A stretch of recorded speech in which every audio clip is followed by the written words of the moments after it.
va redécorer musicien Zarani. Voilà. Bah décorer un musicien normalement. Ordre de la chancellerie. Bah il faut y aller normalement denga na ba décoranga ba décorer peu biso na ba ninge belé. Oui. Et on a beaucoup de polémique arrêtée monsieur. Problème mes alliés aux aboués. Ba décorer un musicien te pour na beaucoup na songi. Ba décorer un musicien nombre de chansons réalisées. Par exemple le temps biso ba décorer biso ba bitoya na il bosse avec 20 chansons au yebana. Après tu as dit non 20 chansons les belé. Bah écoute 10 chansons au yebana. Alors tu remplis ça qui papier ba pesa biso. Moto na moto mon aki ba décorer qui vie na biso nyoka longo ba décorer lenkuru ba décorer ngai ba décorer gibe ba décorer wera. Oui. Bien redit la ngina eba lelo à l'heure actuelle relation na ona maman Amazon en ndenge. Relation na famille il y avait beaucoup de mots. Mais je pense qu'on a expliqué déjà la télévision, tu as un problème, tu as deux problèmes, souci maweza biso ba pecha wemba to lengi koma wemba et umela famille ya papa mabanga ba na posa ya makambo susu. Et on a les cas na télévision pour le bakino. Sungu wemba dio. Wana to tikeli famille.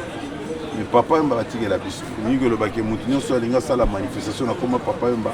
Il n'a pas allé s'autoriser, il n'y a pas d'autorisation. Donc 10% européen ça dit. Donc ezaka ngati batunio so balinga sala hommage na koma papa mba.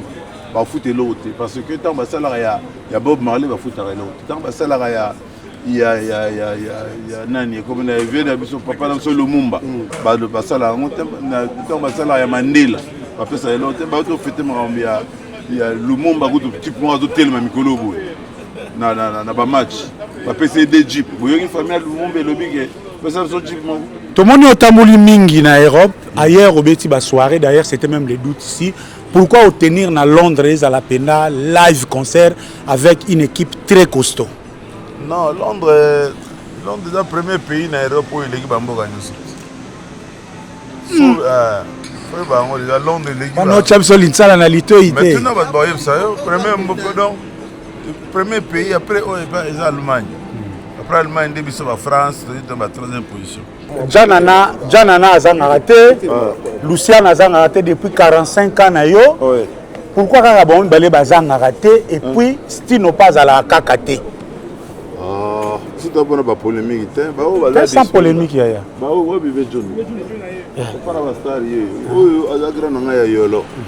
on a des musiciens, on est des gens. Donc, on a des yolo. On a pas ça. Donc, déjà la tête à Ponani, les accords. Luciana, il y a la masse dans la petit. Avant tout, comme on a viva. Il y a comme un Guy, il y a pas l'air. C'est que nous avons maîtrisé la mère et la bana, c'est tout Namiki. C'est pas donné à tout le monde. Hein. Donc, il y a des vieux juna, lito ya âge na été. Maman yo soana bazoa ba lito ye na bango. Donc, na maîtriser bango. OK, na maîtriser bango. Place nyonso na kozala ba mama bana nga bazali bana na sangisa bango nyonso 32 bana ba mutu bazali sika moko non apporte la maison ba fan te ozo comprendre bango na bazali na problème te na vene fali ba kitoko ozo comprendre yo na songa ka zotika même pas RTL vieux faut que qui c'est litoye. Non, c'est payant. Eh oh, lito est donc, coup de lito c'est payant. Oh,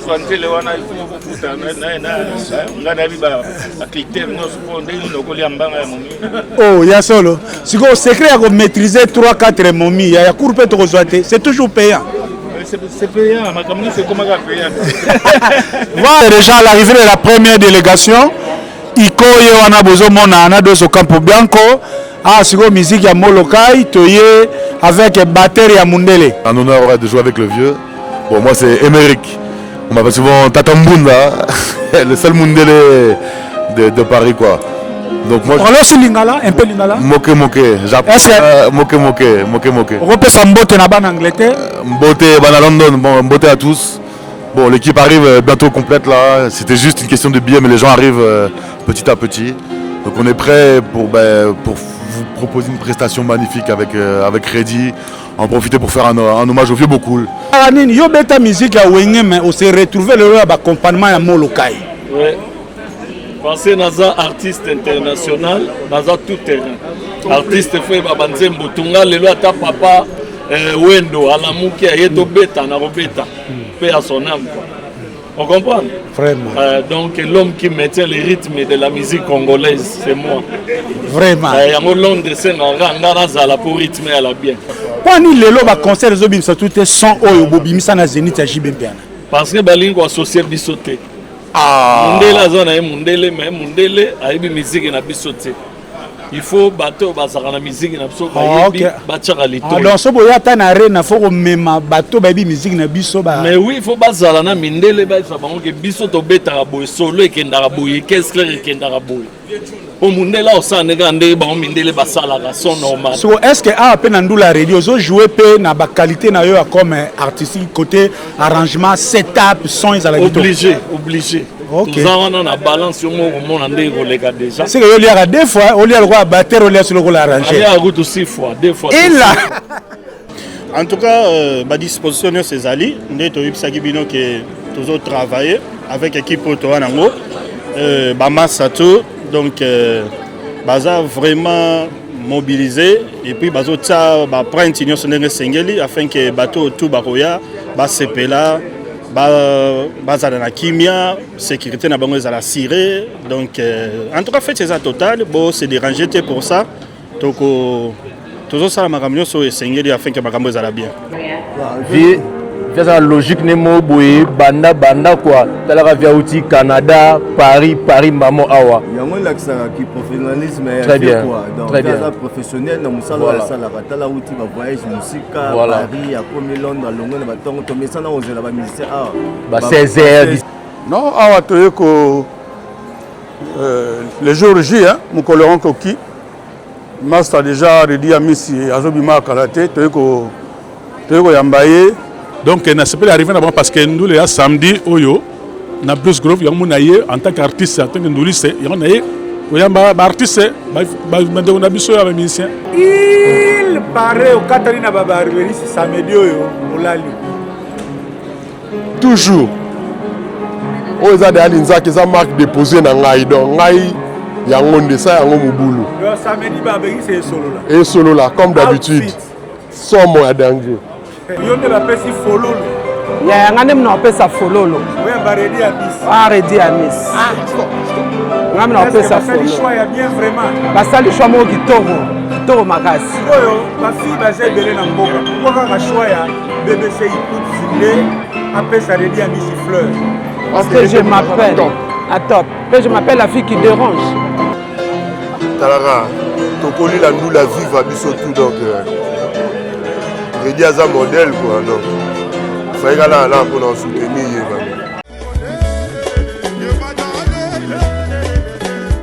Bonjour à tout le monde. Bande Konanga à Londres, plus particulièrement il y a North London, Tottenham, Chingford, Wood Green, Barnet, Walthamstow, quartier nyonso tout les à côté yo. Les à shop nabino et fongomaki. Nasi bomonenga na vidéo elekaki au Nation Store nga mettre seti na zongi suna benga bino boya belé biloko fraîche chaque mercredi ba légumes ya fraîche sokota ba safu ba nguba biloko nyonso tout encore une fois link moyo oleka to kabola pa batu nyonso tout pona online shopping okoko sala au fill up basket na yo au check out na lobaki batu nyonso ya N15 N17 N18 na N9 to go yourself no delivery. Boya belé au Nation Store ezawana ezozela bino biloko fresh le mercredi puis dimanche après le sambo na 12h juste tozawa ba kristu tout boya vendredi pe ba musulmani boya biloko la bino ezali. Voilà, on est là pour tout le monde. Voilà, merci beaucoup.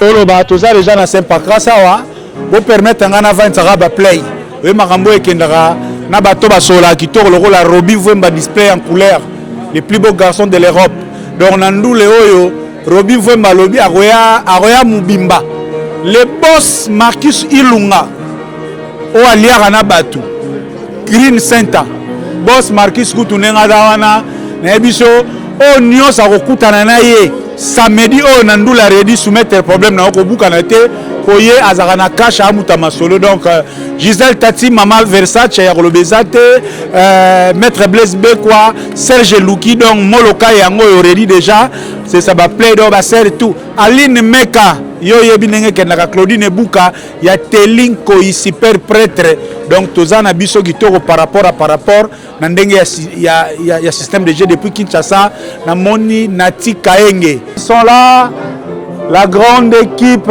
qui va nous égayer ce samedi 6 donc la sécurité va se disposer pour les artistes donc sont là au grand complet comme annoncé l'arrivée des artistes. On a Juna Janana, Papa des Stars. Ça va, Bettina? Ça va très bien. Quel pour le Zalanga? Voilà, Titina Al Capone et là lui-même Bailo Canto. Et là, donc après Canada, Paris, Suisse, donc Redi Amissi accompagné par ses collègues, Karanez Alara, Azo Kabula Lipa, ensemble, Ninga, donc, viens Luciana, on a pour la moni, donc, maître. Voilà, il rejoint l'équipe, Mundele Nambonda Ewana, donc, voilà. Luciana de Mingongo aussi est de la partie. Luciana de Mingongo Penava Vanson Ali Koti Kate, donc soyez les bienvenus parmi nous. Merci, on est déjà à Londres là. Quand fait London, Bailo Kanto, Talagak. Bien mis avec Trésor Mavungu, sans polémique, Trésor Mavungu, l'homme de Mosinjo. Moutautobeta Mosinjo. Tout cela.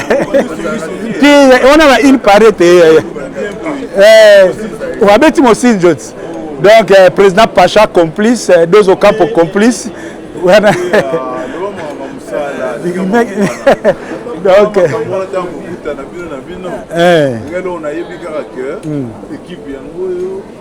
Ange. On a pour un concert à la bien.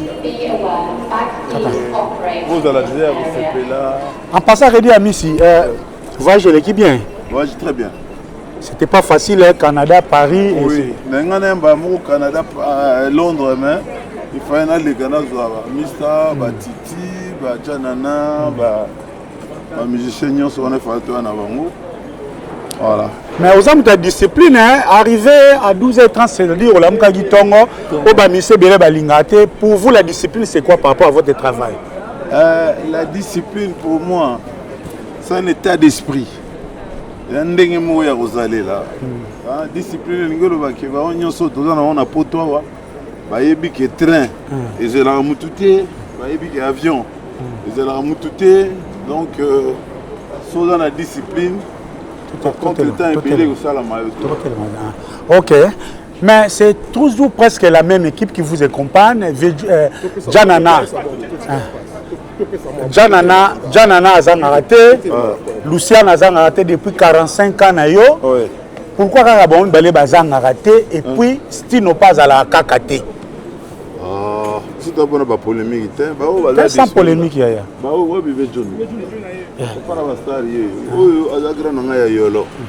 on a des musiciens, on est des gens. Donc, on a des yolo. On a pas ça au donc, déjà la tête à Ponani, les accords. Luciana, il y a un master dans la petit. Avant tout, comme on a viva, il y a comme un guide, il n'y a pas l'air. Ok. avec Rémi. Ils viennent à Bissot. Jean Zalia. Donc, ce bango, tout ça, on a bango pour tout le monde. On a bango bien d'abord le ciel. On a vu que on a gagné ça. On a ça la vie. On a basso 45 ans de banaye. Et on a gozang ça a été parce que ce gars Zalia ça l'a bien. On a déjà nana pareil grand nana. Titina. Titina.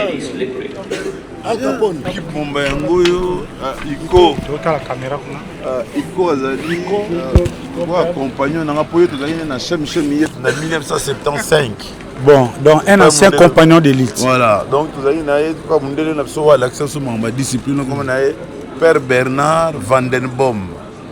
Donc, on a mis sur Baroya, Lobby. Tout le monde est en mingi en Europe. Ailleurs, au Béti, soirée, d'ailleurs, c'était même les doutes ici. Pourquoi obtenir à Londres, à la Pena, live concert avec une équipe très costaud? Non, Londres est le premier pays en Europe où l'équipe a gagné. Londres est l'équipe. Notre champion l'insala na lito ité. Maintenant, premier pays après l'Allemagne. Après l'Allemagne, début sur la France, c'est dans la 3e position. Nous sommes à Londres, nous sommes à Porto. Il y a des gens qui sont à Varsovie. Ils ont Porto, mais Porto est à Londres. Voilà, boss Marquis et Roger Kikuchi, Nicodème Zola Play tout. Ready à Missy, au YBC, bateau Royal les 16. Na Bruce Grove, na Tottenham, à partir à 20 x temps, au YBC Bango Nini. Frère Nanga, là on a golo ba boza la Nigeria au sepela. On a une équipe mobimba wa uboyoka. Na vandi na mo kilinga na zuma site. Akimobange mama boyoka ba. Kanini Zambe ya pungu asomselinga bolingo. Ekelamu ya Nzambe oyo tipo ayemba dance na kotite molimo langa langa star ya betaka ongana yelelo bona bonela yo o mokarame.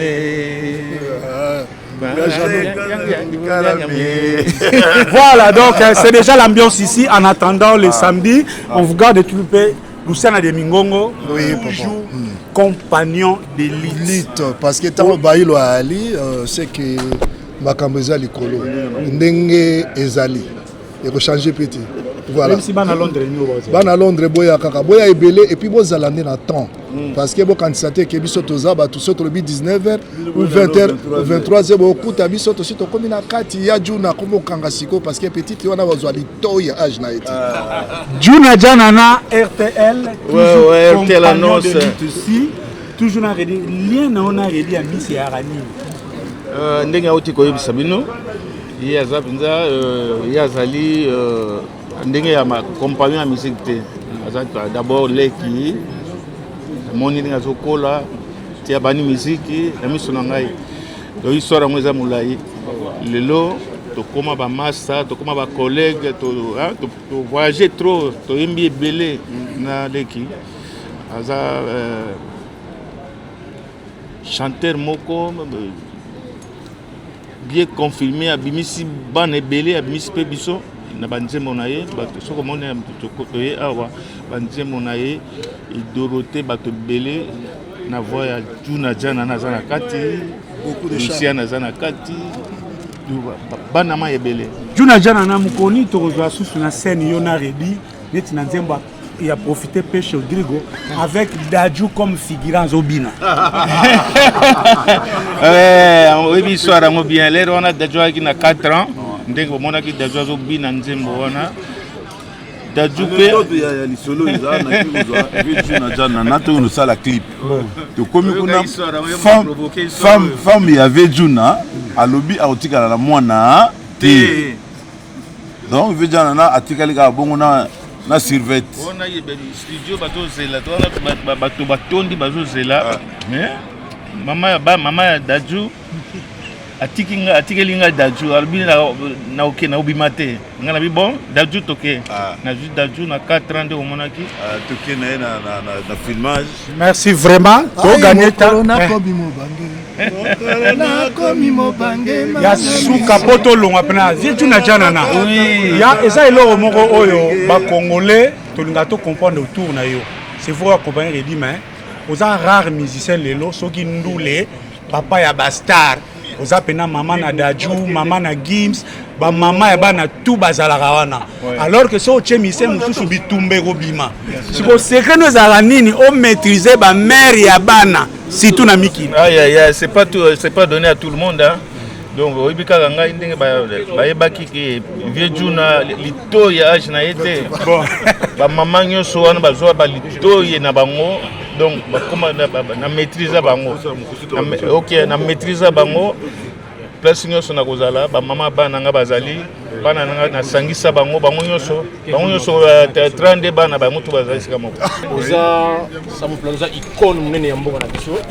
Toti kolanda actualité moko uti kolega awa parmi ba musiciens batanga ba kombo na conférence de presse. Et que yo icône munene ya Congo batanga kombo na yo te. Et oya même message on ndenge nini. Nombo nzamboka batanga ba kombo ba musiciens ba wera banani. Yo za icône ya mboka. Yo ndenge nini. Yo gonde na tabino makama bon non makama pa bon soki mokonda ngalo ba koma ba tfalo ba batunyo atana ndako na no pena lo ba koma binonyos non ils ont sens mortel ça critère à décorer musicien Zarani voilà ba décorer un musicien normalement ordre national chancellerie ba il faut y a na normalement ndenga na ba décoranga ba décorer pe biso na ba ninge belé oui. Et voilà pourquoi la polémique arrêtée monsieur. Pour le mes aux aboués, ba décorer un musicien te pour na ndenge na songi. Ba décorer un musicien nombre de chansons réalisées. Par exemple le temps biso ba décorer biso ba bitoya na il bosse avec 20 chansons au yebana. Après tu as dit non 20 chansons les belé, ba ekocha 10 chansons au yebana. Alors tu remplissais qui ba papier ba pesa biso Moutona Moutou, mon équipe a décoré qui vient à Bisso Nyokalongo, va décorer l'Enkuru, va décorer Ngaï, va décorer Gijibe, va décorer Giwera, va décorer moi, Batumou Belé. Critères dans la kaka, parcours Naoni Niosala, Banze Bono Bimisa, c'est tout. Oh, vous avez un songi à président, et ça a un encouragement. Bino peut vous salar, mais ça, vous se rendez compte. Vous avez un banananda. Moi na moko aye le point ya bien mikolo wana moko sombela e vélo et ngelo bate po père sombeli mwana wana vélo ki bana nyasa bazo kontete nde bino bozo kanisa non ordre national mais ordre national nanga oyanga moko zana no plus de 50 chansons ya on est ordre national goleka o wana bolo ezaka ba titre mutakene na onte so akufi donc so ba pesi yongo bien sûr.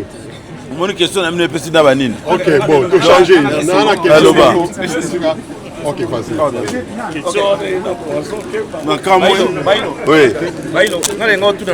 Comment ça se fait que aux aura toujours à part polémique au côté de la polémique, c'est une question polémique, ça a toujours évident ça. Éducation au banga gato eza ndenge na ndenge kola. Atuko ndenge nanga. Ndenge nanga na linga nanga te. Ba so talibiso ba congolais za la musique ta. Biso ba congolais toza bongo. Que nata na bekala na biso mona ba miso ba lo makambo bo epesa ba bakanda. Muso zo lo makambo ka pa tonga moninga, muso ka pa kitsa moninga. Bon.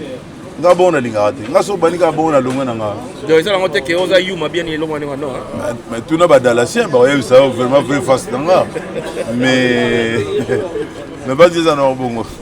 OK, merci Théophile Munganga le Telo Global Talk TV. Oui. Bien ready la ngina eba lelo à l'heure actuelle relation na ona mama Amazon en ndenge.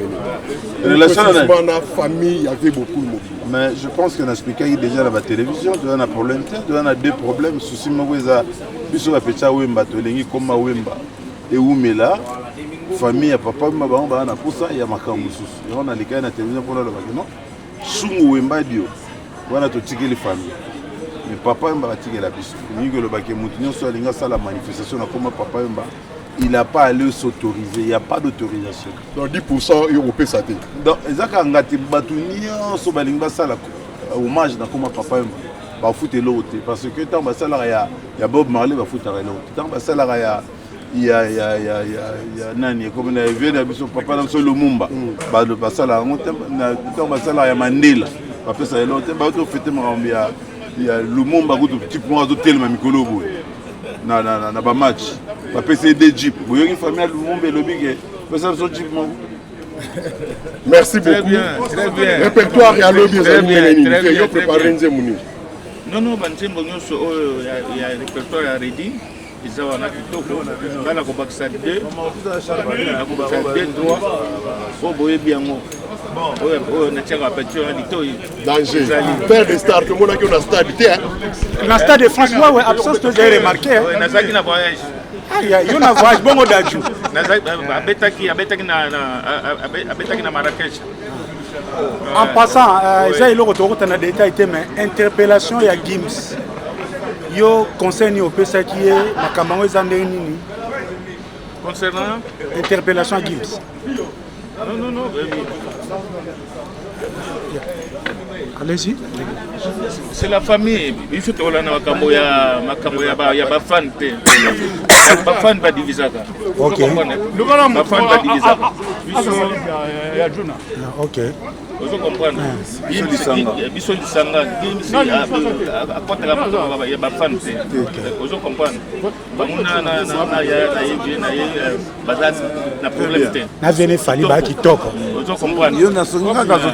Même pas. Voilà, merci beaucoup. Donc on peut déjà s'arrêter là-bas. RTL. Il faut qu'il y en a qui c'est l'itoy. Non, c'est payant. Eh oh, l'itoy, donc, coup de l'itoy, c'est payant.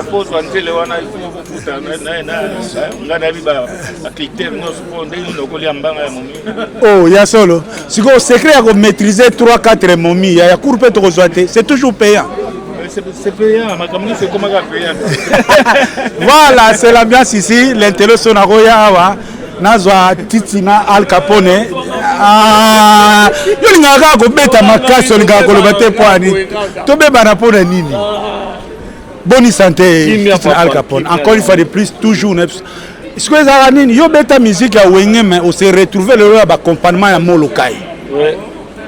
Pensez naza artiste international, naza tout terrain. Artiste fait babanzembo tunga lelo ata papa Wendo alamuki ayeto beta na robeta. Paix à son âme. On comprend? Vraiment. Donc l'homme qui maintient les rythmes de la musique congolaise, c'est moi. Vraiment. Il y a un long de scène pour rythmer à la bien. Félicitations. Mais au moins, voilà, donc deux fois. En passant aux bateaux argentiers, il y a meilleur son, il y a des concerts à Zénith. Quand il y a des concerts, il y a tout son au Zénith à JBMPN. Parce que balingo associé bisoté. Mundela zona e mundele mais mundele aibi musique na bisoté. Il faut bateau bazara na musique na biso bayebi batchaka lito. Donc so boya ta na arena faut mema bateau bayebi musique na biso ba. Mais oui, il faut bazala na mindele ba ça bango ke biso to beta boy solo ekenda boy qu'est-ce que ekenda boy. Au mundela au sana ngande ba mindele basala ka son normal. So est-ce que a peine ndula radio zo jouer pe na ba qualité na yo comme artistique côté arrangement setup son ils à la obligé. OK. Nous avons na balance sur mon ndé kolega déjà. C'est que yo liara deux fois, au lieu le roi batteur au lieu sur le rôle arrangé. Il y a route 6 fois, 2 fois. Il là. Comment c'est pas Mimi? Oh. Ça va? Le chef. Non, c'est le batteur. Voilà. Ange. Déjà à l'arrivée de la première délégation, Iko Yoana Bozo Mona Anadoso Campo Bianco, Sigo musique ya Molokai, Toye avec batterie à Mundele. Voilà. Wangi Yuzubidi test 1, test 2, test 1, test 2. Donc, en direct de Saint-Pacras, tonton Promo appelle Banatou à Molokai.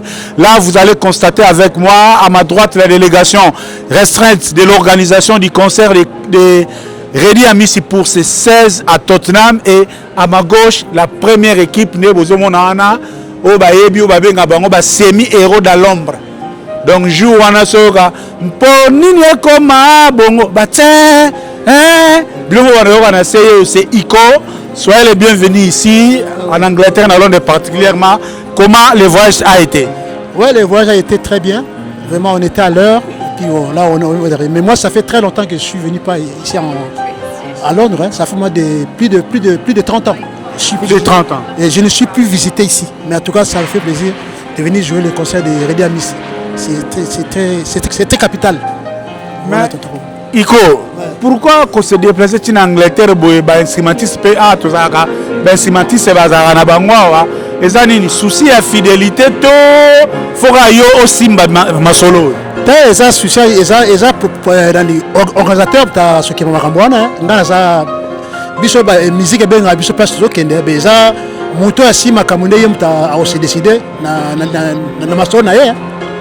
C'est tout hein, voilà. Bato baebi iko en Angleterre royaume sabangoni pour un concert le 16. En tout cas bana mai ya Angleterre vraiment plaisir à trop. Le 16 vraiment mais bon ça la tuboya donc dans 3 jours. Pour visiter le Kouana en tout cas tout bon le bien et on ça la bien quoi. Vraiment boya vraiment belé on ça la bien. Merci beaucoup. Avec votre permission, je vais m'approcher avec l'autre Nini. Bonjour monsieur. Bonjour. On nous apprend que vous êtes batteur, vous allez jouer les rôles de batteur pour le concert de Redi Amis, c'est ça? Oui, ouais, c'est un honneur de jouer avec le vieux. Bon, moi c'est Émeric. On m'appelle souvent Tata Mbunda, le seul Mundele de Paris quoi. Donc moi. Alors aussi Lingala, un peu Lingala. Moke. J'apprends. Moke. On peut s'embotter là-bas en Angleterre.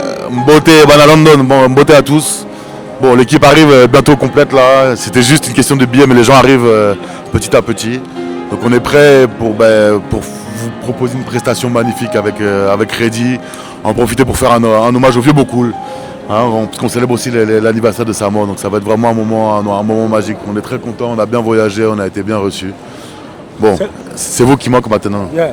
C'est la première fois que vous accompagnez un artiste congolais? Non, moi j'ai eu la chance d'avoir été initié dans la musique congolaise par un grand monsieur que vous connaissez qui s'appelait Papa Noël, paix à son âme, qui est décédé maintenant il y a un peu plus d'1 an. Et Vieux Nono était comme mon papa dans la vie hein, et mon père musical aussi. Donc lui il m'a emmené chez Banaoke, après chez Kekele. Puis de fil en aiguille, voilà. Hein, la musique c'est un petit milieu ici en Europe. Donc j'ai eu la chance d'accompagner beaucoup d'artistes congolais. J'arrive même plus à les compter sur les doigts de ma main. Et là c'est un honneur de jouer avec le vieux Redi, avec une équipe de choc, voilà, des cadres, des gens sérieux. On est très contents quoi, vraiment. Vous jouez la batterie comme Tambou ou la batterie comme Munda. C'est ça, Gombi. Bon, moi je suis d'origine cubaine en fait, donc ça veut dire notre musique c'est votre musique en fait. La rumba, voilà. La salsa cubaine. Et voilà. Et même au-delà de ça, chez nous on joue le mbunda comme chez vous quoi. Donc c'est une chance moi dans ma vie d'avoir rencontré Vieux Nono qui m'a initié à la musique congolaise depuis maintenant plus de 30 ans quoi. Donc voilà, là je suis très heureux d'avoir la chance de pouvoir accompagner mon vieux Redi aux côtés du vieux Echo. Voilà, ça va être magnifique, on va proposer une prestation incroyable. Merci beaucoup, c'est encore l'arrivée. Qu'est-ce que vous dites aux nanas? Vous savez, la musique va avec, hein? Oui. Aux vrais chéris, aux nanas qui vous suivent. Bon, moi je suis un amoureux déçu, non? Venez consoler un peu mon cœur. Mon thème a brisé. Voilà, le message est passé. Oh, lui qui vient d'un principe, hein? C'est la logique Nemo Boé, Banda quoi. T'as via outil Canada, Paris, Maman Awa. Il y a un qui professionnalisme très bien. Très bien. Professionnel, dans Moussala, t'as la outil voyage musique, Paris, à comme Londres, à Londres, à Tongo, mais ça n'a pas mis 16h, 17h, voilà. 18h. Il y a un R quoi. Azam ta principe, Azam voilà. On te promo. Non, Awa Toyoko. Les jours J, mon colorant Koki, Master déjà Redi Amis Azobima Karate, Toyoko Yambaye, et puis donc c'est ça quoi. Et ça, journée haute, tout ça, Baï le canto. Azobima, on a Sepakas, Nairosta, Nagar Nabiso Awa. Les 30 artistes, comment c'est rare, hein? Bon, vraiment, d'habitude, les musiciens ont après-midi, le soir, pour les temps pour la mukate, na batamo organise avant midi boy. Donc on est midi, mais bango ba mingi après-midi, le soir, 17h, 18h. Mais il est tellement à soda et puis tellement en engagement et puis à au Canada, faut bango. Mais malgré au Canada, mais assez fort tout. pour respecter quand même le public. Et à un moment, il y a sali tout, il y a un train, il y a Tongo, donc il y a une félicitation.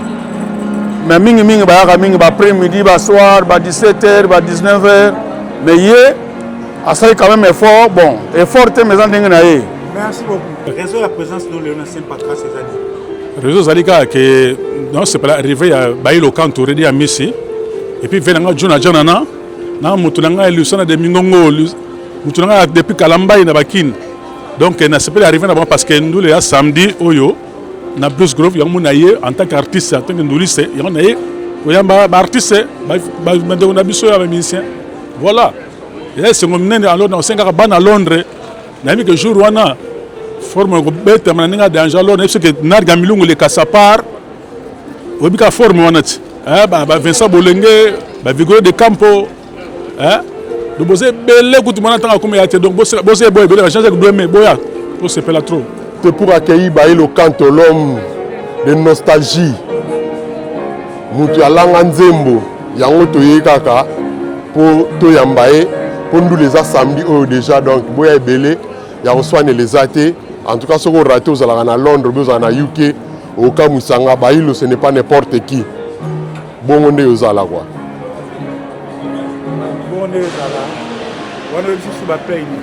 Si tu play tout à Londres, na ba vraie chérie, na ba vraie sœur, na ba vraie tante, aux alindu la mikolo. Ba jeune pe ba ozala mais, aux alindu la mikolo boya ebele, to yemba, to bina, to sepela na rythme vive la musique atala kaka. Kala mingi te vie beaucoup la tangotika biso to salela ke lo côté, to profiter ata na sima ready. Il paraît au Katarina Baba Riveri samedi oyo olali. Toujours. Oh, ils ont des alinzak, ils ont marque déposée dans ngai donc ngai yango ndesa yango mubulu. Le samedi babé c'est solo là. Et solo là comme d'habitude. Sans moi danger. Bon, BBC Poups ayo yambaredi à Miss. Les lèm ko la redi à Miss, to ko yambaredi à Miss, to en concert samedi. Yango to ko yambaredi. Yonde la pesi fololo. Ya ngane mna pesa fololo. Oui, yambaredi à Miss. Ah, redi à Miss. On a fait ça. Le choix est bien vraiment. Ça le choix qui toro makasi. Ma fille va se donner dans boka. Pourquoi le choix ya BBC écoute Zilé après ça redit à Miss Fleur. Parce que je m'appelle à top. Je m'appelle la fille qui dérange. C'est juste pour déranger quoi. Ya. Oyo beti ba systématique te ya mwe bedi yo ya maredi ya Miss. Ngala za nzambe. Nzungu wana na fongoli on te na kanga no mikolo. On fongola après. Ici va play nini ba vrai chéri pour nous la samedi. Na ici ba vrai chéri ba play à London. En tout cas boya bon manquete bota carredi à Miss icône en mboka. Vive la musique ne tombera jamais. Ben à litange boya. Comment tu me sens ça c'est mon frère. OK, Léo Boutino hein. Ouais. Butanga ina ya wana moti. Salaka na motema pembe.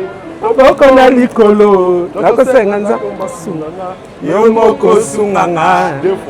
Rendez-vous les 16. Les 16. Thank you, tonton promo. Bonjour. Bonjour. Pour la vidéo côté. Merci maman. Ça va. Bonne arrivée. Thank you. Et on peut s'en attendre. C'est ça de mon tour. Il faut avancer. Toza pena. Toza pena. Mon ponami. Ça c'est mon ponami. C'est ça. Ok, mon ponami na management na organisation ekende. Bon, ekende vraiment quand tu linga. Comme quand yo linga bonga lu ekende. Donc ils ont qui nega ndenge wana donc son ga ndenge nesi ayoka ekende kitoko makasi. Bien.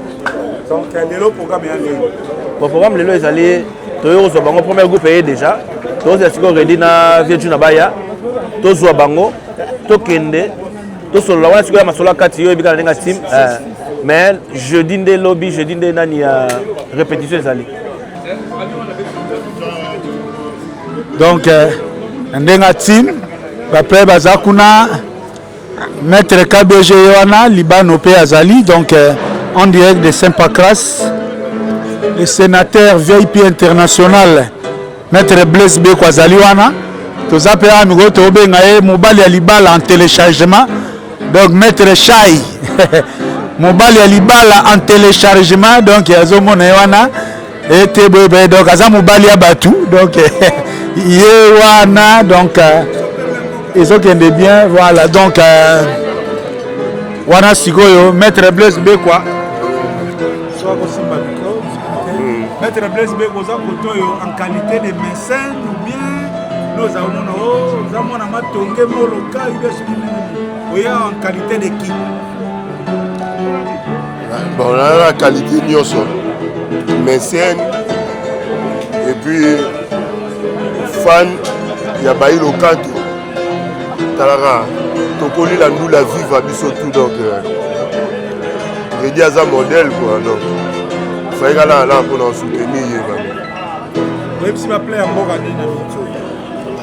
tout le monde a biso tout samedi comme tazanga kitara Bailo musique sans microbe donc il faut tous dans la biso tout ça bien quoi sur le débordement nazo biso ya kana tala indicateur bozo bomama ndenge nini pona débordement oyo kozala samedi za kitoko conseil oye belé o toka bina original la vie la musique kolo ye mo redi ami sazo ya to beta bina biloka papa wemba na oya bokumona makambo to sepela il paraît yo maître Chai na ndule so mutalinga matana pode muchaka bakal oponaka ba maître Blaise Bekwa oponaka mutunanga na boîte na biso nani Justin donc so eza batu no te kal si to yona maître KBG ba tongi bino na mboka balobi bolo cha tu na kal na podium te biso linga discipline nous webi mo webi tout ça musa for discipline là on ya buzo baté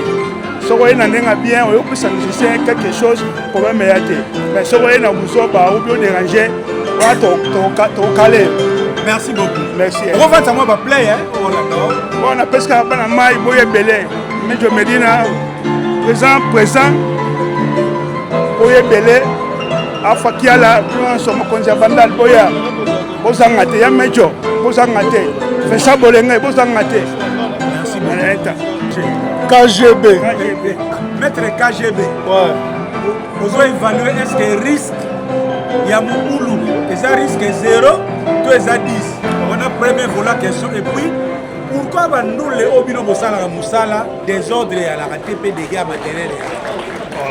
Merci pour la question. Réponse est simple. Ceux qui ont eu du boulot na yo, l'amour du travail bien fait.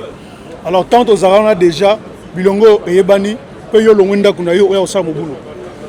Donc so c'est mon boulot yo moko mona mbano na yo donc yango biso tant to na podium wana premièrement nous tozana na discipline ya podium to pesa ba musicien espace ba respirer muta mata o pesi mbongo na yo kiti pas de problème mais so mata comme tourner wana comme zoba wana nde to kitsayo pe to reso na to papa kita so boyi wana comme makamususu beta abandon mais o ezare bien indicateur on a nango salo wana mitso komi muke dimelanga le to mercredi moment où je pars non on est diminuer pour est-ce que vous avez mesure il y a ma soleil ok réponse est tout simple venez nombreux votre sécurité est assurée à 100%. Oh maïs sur les gants Pichou KGB venez nombreux votre sécurité est assurée oui bien la minute tu as presque la sold out ah na mon yum de confirmer quoi na indicateur non soit pour tomber ça na batika limité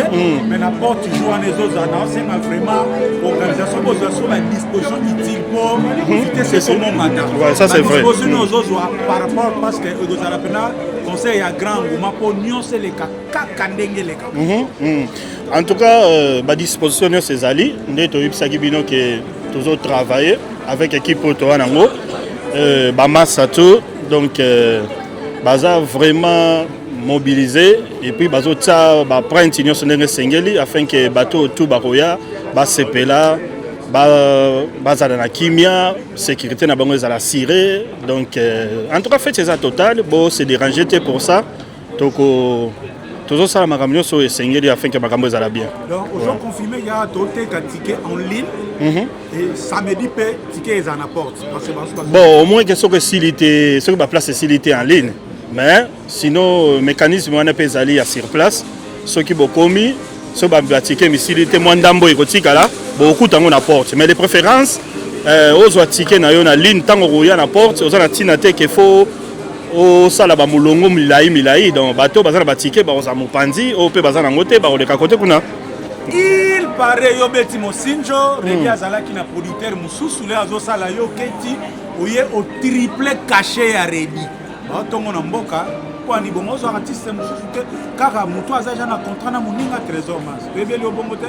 Bon en fait bao bayebi bon bao bayebi te zela to meka un peu ko éclaircir bango pour ba comprendre omoni to banda masolo a Redi je crois que yo za témoin et puis bato mosusu baza témoin mais mes attentes moko ezaki na kati between biso na artiste yango omoni to bendanaki soko obimi na bayo balandelaka musique bayebi bafiche wana donc totaka Redi et puis Lucien bango mibale fallait babeta concert voilà ozomona donc bango bazalaka nanu te sikoyo tant biso totiki makambo et puis bango bakei basali o bakoya kosala mais l'artiste aza libre à coopérer na moto nyonso soka contacter biso tomoni ke ba démarche na ye eza nango bien aza na problème moko te to produire rien ozomona parce que ezaka eloko biso to considérango ke azalaki na biso et puis azongi na biso donc biso tokotala makambo oyo eza na sima artiste te pour moto nyonso akoproduire artiste biso mpe toza baproducteur na ye te ya libela ndeti so tobeti concert oso moto alingi azwa na ye azwi na ye ozomona donc c'est ça. Alors banduku bampenzi ya lisano boyoka grand lisapo jour moko kaka boye tokutane na le grand notable africain le boss des boss Didi Kinwani mais natuni mes boss ozomona na te ozoyoka na te le boss ya nolinga Jimmy Lito ngana koma kopesa na ngai adi mombona jerami tonton promo nibiga kutu bitambola koluka kaka jenda toni te petit frère auté kan fufu moi diamaka ndenge zalaka agi na besoin na luka côté ba côté kango quoi yezalaka bongo ya zwi diama na Congo alingi otekele na poto bongo na Congo na ngwa malonga kuna ba komela ya ndinga na yebela awa tambola su bongo te tambola ndeni diamé comment réglementer faut un diamateur sermenté be comptoir moko reconnu na Congo de faut kango ya na Congo yeah mele loko na zuna pasiko na ko mela ye Didi Kinwani azali wana mosombi monene le seul qui nous reste Didi Kinwani yeah aya sila wasila wa oh yaza suti aza mobimba ate a changeant de jeu nandeni oh Didi Kinwani mobimba ndu oh groupe de kin yasaka oh ya aza mobimba zo somba kutu deux fois te ni kuta jeza te donc Léonette na konde to le lobo eza na dématériel moko te congolais azo somba kolega Didi Kinwani ah non c'est pas changeant de jeu nandeni ni mwana ende matala oh ya tala yebisa petit na kin na boulevard du 30 juin oui na immeuble dikinoka ya kalane zaka na se so batonga e mata diagonal kana régie des soka kekuna ya za mubimba soye kule ni soit teki diamant tala ya kozana diamant eza silence au bomba te tikolo babwe o tekela mona c'est ça côté problème des alliés à quoi ah non Diki Lova la rivière le diamant va chez Didi Kinwani period nga Didi nga Kinwani nakoma solo kosalela kaka Nzambe